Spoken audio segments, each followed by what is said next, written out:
Welcome back to One-on-One Sports. I'm here with Tim Kraus and Ben Griedberg to play a little What Are the Odds MLB style. Guys, as we near the end of the season, all the season-long huge stories that have been going on will reach their conclusion. One of those huge stories is whether or not Miguel Cabrera will reach a second Triple Crown or if somebody will be able to stand in his way. Chris Davis has done a very good job of playing Lex Luthor to his Superman. So guys, saying that, Tim, we'll start with you. Does Miggy have what it takes to pull through and win a second Triple Crown? I got to give him a 30% chance to get that Triple Crown. He did that last year, but I don't know if he can do it this year. He leads the AL in batting average, leads the AL in RBIs, but he trails Davis by 4 home runs, which is significant with this little time left in the season. He was battling injuries. He's finally back in the lineup today, but he missed 3 games due to abdominal pain. It's going to be tough. Tim, I agree with you, and I'll take it a step further and only give him a 10% chance. Ooh. I think Chris Davis, first of all, has more to play for. His team's fighting for a playoff spot, while Cabrera's team has already pretty much locked up his division. They're 8.5 up. I can see him getting a lot of rest down the stretch. I don't think he out-homers Davis. But the Tigers play a far, far easier schedule. They end the season playing the White Sox, Seattle, Minnesota, and Miami. The Orioles, they have 16 games left against teams who are in playoff contention. So it's going to be harder for Davis to hit home runs because all those teams are playing to win. Look, it's not a great chance, but if anyone can do it, it's Miguel Cabrera. Look, and I think we would all love to see that. It'd be incredible. It's, you know, it's one of those things that's just so absolutely rare. But I'm not sure that he can pull past Chris Davis. I'm really not sure. Now, going from one of the hottest players in baseball to one of the hottest teams in baseball, the Dodgers started out pretty mediocre this season, but have picked it up in an insane fashion over the past 60 games or so. Easily the hottest team in baseball. So, Ben, we'll start with you. Do they have what it takes to make it to a World Series and win the World Series this year? I'll give them a 50% chance, and that's a generous 50%, but I think they've earned it. This team is 34-8 since the All-Star break, which is just ridiculous. And they have what it takes to win in the postseason. They are 26th in the league in home runs, yet they score in other ways. And the long balls don't fly out of the park in postseason baseball, so you have to score runs by manufacturing. This team does that. Ben, let me stop you right there. 50%. Yes. 50. That is very, very high. Now, I like the Dodgers a lot. They're my favorites to win the NL, but I'm only going 25% chance.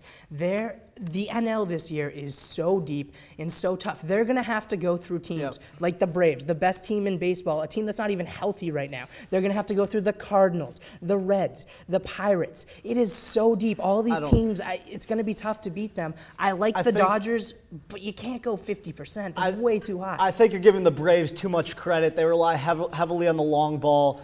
I don't think that team is the one that scares me.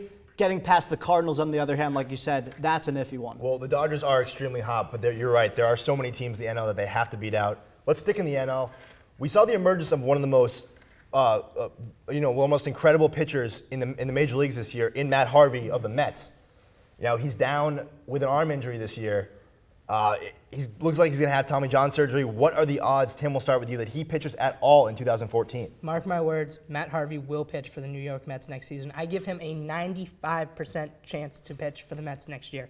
Listen, guys can come back from Tommy John. They can come back in 8 to 10 months and be pitching again. It's true. The Mets are going to need him. They're finally out of the salary prison that they were in. They worked their way out of that. They could contend next year. They're going to need him. Barring a major setback or another injury, Harvey will pitch for them. Look, Matt Harvey said via Twitter that he will be back for opening day next year. That might be too soon. That may be too soon. Yeah. But let's face it, even if he's 4 or 5 months off, he still makes a return next year at some point. Absolutely. Right? Yeah. I mean, I think that this guy, at this stage of his career, when he's still trying to prove himself, I think by sheer will alone, he will be back next year. I think you're both right. I think this guy is an absolute warrior. He'll be back next year at some point. Yes. Let's stick with talking about younger players.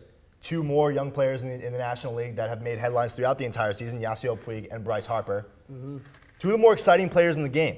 Obviously, neither have won an MVP yet. So that's the conversation. Which of these guys wins the MVP first, Puig or Harper? It's going to be Puig, and I'd say there's an 80% chance he wins one before Bryce Harper does. Wow. And that's just simply because I think Puig is a better player. He's more of a 5-tool player. First of all, he hustles out ground balls, which is nice to see, rather than Bryce Harper over there, walking back to the dugout after a ground ball to shortstop. But I think this guy is just driven for it. He is poised to make a big impact on his team. And what are we talking about here? Most valuable.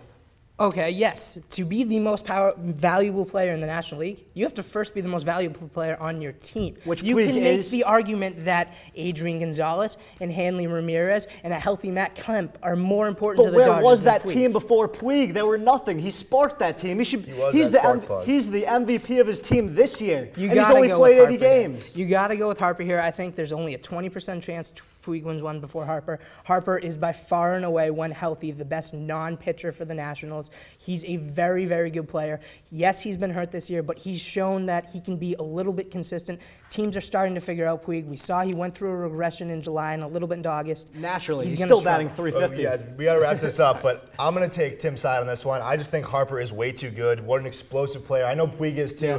but something about him, to me says, he doesn't have the work ethic necessarily to get there sooner. He will get there, but maybe not sooner. But yeah, that's all the time we got for this block. Great stuff, guys. Great stuff. Next, Ryan will join me back on the set as we'll discuss our favorite sports moments from the summer. Stay tuned.